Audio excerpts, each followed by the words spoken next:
porte aux usagers. Les commerçants de bétail majoritairement en Peul reprendront donc sous peu leurs affaires dans un espace plus confortable à eux offert par un généreux donateur. Il s'agit de l'honorable Edmond Agua, un fils de la localité. C'est par une prière dite par l'imam de la mosquée centrale de Glazoué qu'a démarré la cérémonie de relance des activités du marché à bétail d'Agouagan.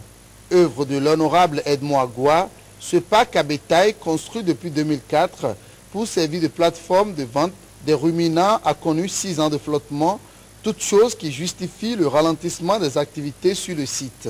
Cette cérémonie de relance des activités du parc est le fruit de la volonté sans cesse renouvelée de l'honorable Edmond Agua à faire de ce site un parc à renommée internationale pour le développement d'Agouagan et de la détermination soutenue des peuples de la localité réunie au sein des associations d'éleveurs et commerçants de ruminants du département des collines d'animer le marché. Ali Chan Akibou, représentant le président de l'Association nationale des organisations professionnelles d'éleveurs de ruminants, a plaidé pour une gestion transparente de ce joyau. Si vous ne travaillez pas en transparence, les gens vont quitter. S'il y a une division de part et d'autre, c'est-à-dire ceux qui sont les gestionnaires du marché arrivent à prioriser certains clients par rapport à d'autres, ce qui veut dire que le marché aura problème. Au vu des nombreux atouts dont dispose ce marché, l'honorable Edmond Agua va exhorter les bénéficiaires à en prendre grand soin. C'est un pôle de développement que nous venons de créer encore ici à Agouagan. Je vous demande d'en profiter suffisamment. Un adage commun dit qu'il vaut mieux donner du poisson, qu'il vaut mieux apprendre à pêcher du poisson que d'en donner. Moi, j'ai toujours décidé d'apprendre à pêcher du poisson à mes populations. Après la visite du quai d'embarquement des bétails dans les wagons, du pu d'un volume de 40 000 m3, dont l'eau est destinée à abreuver les bêtes, plus de la clôture du parc est déjà entamée, l'honorable Edmond Agua et sa suite ont procédé aux premiers achats sur le parc, symbole d'un démarrage effectif des activités dans le marché à bétail d'Agouagan dans la commune de Glazoué. Les élèves du cours moyen deuxième année du complexe scolaire Aglar-Lazonto sont privés de cours depuis hier. Cela fait suite au passage d'une mission de l'Observatoire de lutte contre la corruption dirigée par Jean-Baptiste Elias. La mission aura épinglé la directrice du groupe B de l'établissement dans une série de dysfonctionnements, notamment la commercialisation de manuels scolaires interdits à la vente. Voici le constat de Roland Darefa et Rachidi Soubiro. Nous sommes mardi matin au complexe scolaire Lazonto à Cotonou. Il sonnait 9h20 et les élèves sont en classe où se déroulent les activités pédagogiques, à l'exception de ceux-ci. Ce sont les élèves du CM2 qui certains flânent dans la cour de l'école et d'autres jouant au football en l'absence de leur directrice.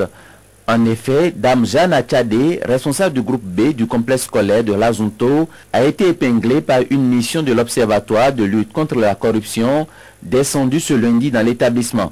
Il lui est reproché, entre autres dysfonctionnements, la commercialisation de manuels scolaires interdits à la vente.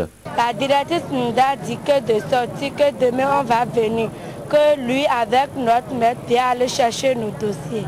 Il a dit que lui avec le maître va aller déposer les dossiers. De rentrer demain on va venir.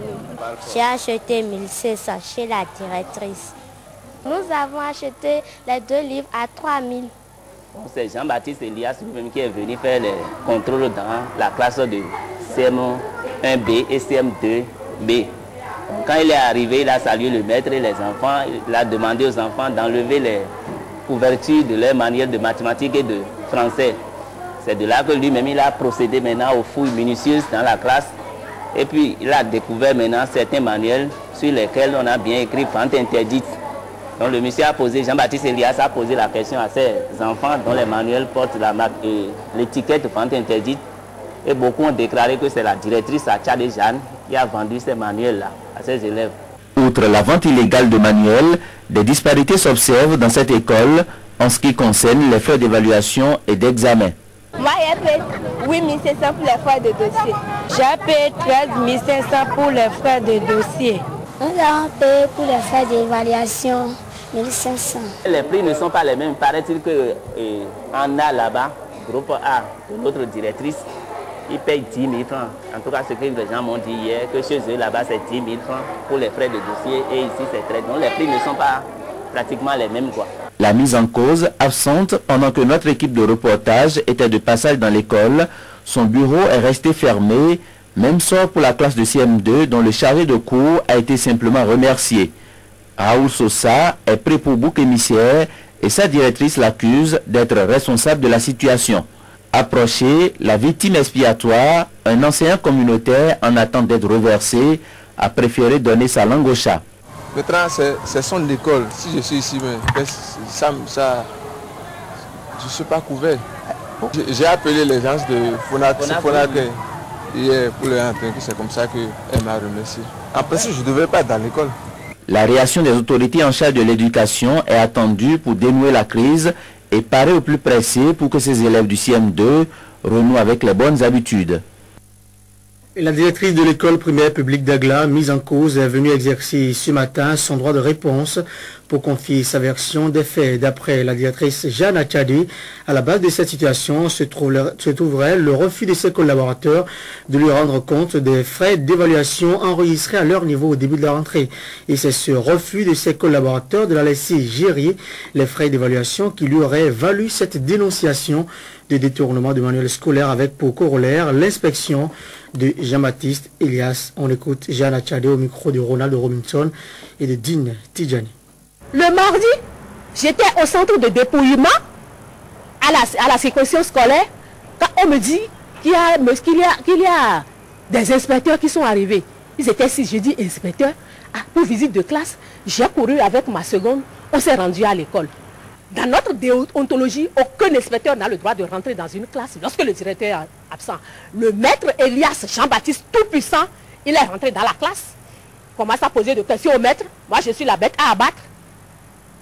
Ils ont fait tout ce qu'ils voulaient avant mon arrivée. Je suis arrivée, je l'ai vu, je l'ai salué. Il m'a dit, bon, maître, directrice, restez là, restez là. Tout comme si, dans mon bureau, il m'a pris en otage. Restez là, restez là, restez là, ne sortez pas, ne sortez pas, ne sortez pas, restez là. Il a commencé par, devant moi, à passer de classe en classe, de poser des questions aux gens, de poser des questions aux enfants et aux maîtres, et tout ça là. Il est revenu, ils sont revenus tous. Ils m'ont tendu un papier, ils m'ont dit de répondre aux questions. J'ai répondu aux questions. Il m'a tendu encore une feuille, il m'a dit d'écrire, d'écrire, d'écrire, d'écrire. Je n'ai pas détourné des milliards. Qu'est-ce que j'ai fait? Je n'ai rien fait. Je n'ai rien fait. On me dit que j'ai vendu les livres. Mais vous pouvez vous renseigner, les parents. Il y a des parents qui vous donnent de l'argent et qui vous disent, ah, aidez-moi à acheter les fournitures aux enfants. Aidez-moi à acheter des fournitures aux enfants.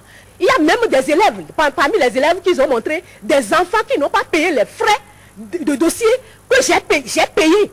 Des parents qui n'ont pas encore payé les frais de dossier, j'ai amené les dossiers, j'ai payé. Donc tous ces enfants-là, on les soulève contre moi. On dit que j'ai pris ci, j'ai pris ça. Je demande à M. Elias et ses acolytes de me laisser. Et ses maîtres, ceux qui le poussent, M.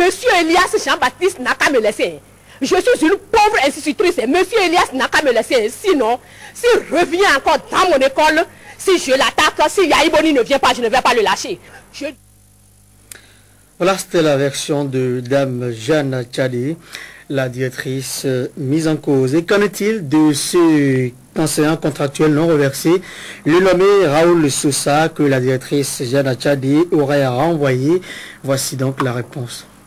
Que des manuels sont vendus à des montants élevés de façon frauduleuse à mes élèves, de même que des montants élevés auraient été perçus sur les droits d'examen selon la déclaration d'un certain Raoul Sosa, un répétiteur qui a bien voulu m'offrir ses services pour quelques jours d'aide sociale, pour besoin d'aide sociale d'un citoyen que j'ai fini par découvrir comme un repris de justice pour vol de dictionnaire récemment orchestré à la circonscription scolaire de Cotonou-Siquet, lequel vol, ayant conduit l'intéressé en prison depuis le mois de mai 2010.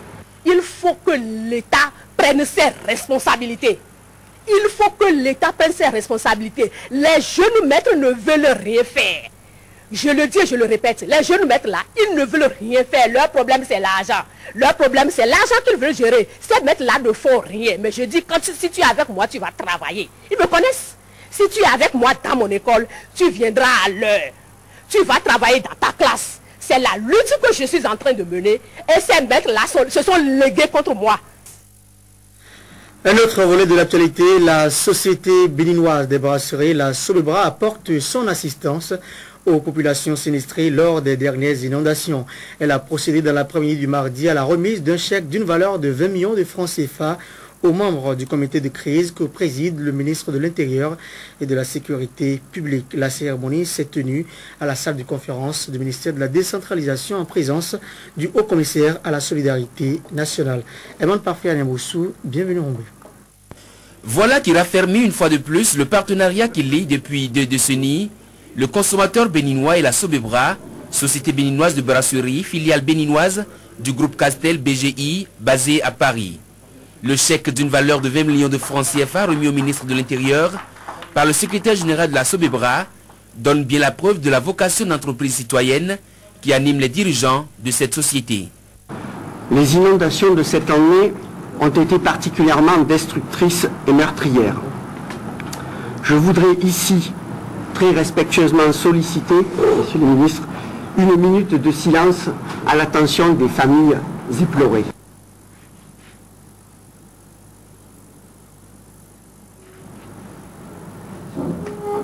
Le drame qu'elle traverse encore aujourd'hui nous interpelle à plus d'un titre. Ces moments ne sont donc pas pour nous, à la Sobebra, des moments de joie et d'allégresse.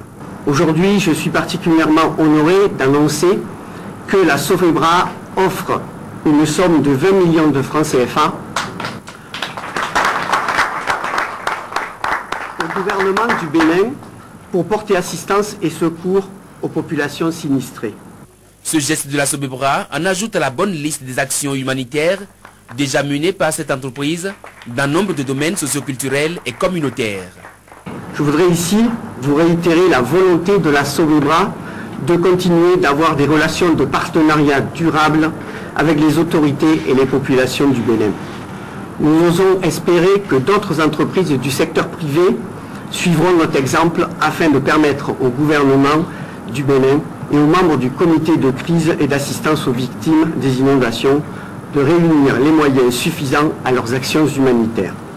Assistance et secours aux sinistrés des inondations particulièrement destructrices et meurtrières de cette année 2010, c'est bien ce à quoi la Sobebra destine le montant du chèque ainsi remis au président du comité de crise en présence du ministre de la Décentralisation, du haut-commissaire à la solidarité nationale et des cadres du ministère de l'Intérieur. C'est pénible et c'est une bonne chose que vous ayez vraiment manifesté votre soutien, votre solidarité de cette manière-là. Je peux vous rassurer en toute sincérité que cette somme de 20 millions de francs CFA que vous remettez à ce comité national ira vraiment au profit de nos populations. C'est pour la transparence que ce comité a été créé, qui regroupe 4 ministres, le ministre de l'Intérieur, le ministre de la Décentralisation, le ministre de la Famille, le ministre de la Santé, et moi-même, le commissaire, et puis d'un autre côté, il y a le PNUD qui représente tous les bailleurs de fonds, toutes les institutions internationales, et Caritas qui représente les ONG. Tout en invitant les autres opérateurs économiques à emboîter le pas à la Sobebra, le haut-commissaire à la solidarité nationale rassure tous les donateurs quant à l'utilisation judicieuse qui est faite des nombreux dons ainsi collectés. L'interactualité pour boucler cette session d'information, l'escalade de violence se poursuit entre les frères ennemis coréens après des bombardements de la Corée du Sud par les Nord-Coréens et une riposte de l'armée sud-coréenne. Washington et Séoul entament dans les prochaines heures des manœuvres militaires et c'est la première d'une compilation d'informations que je vous invite à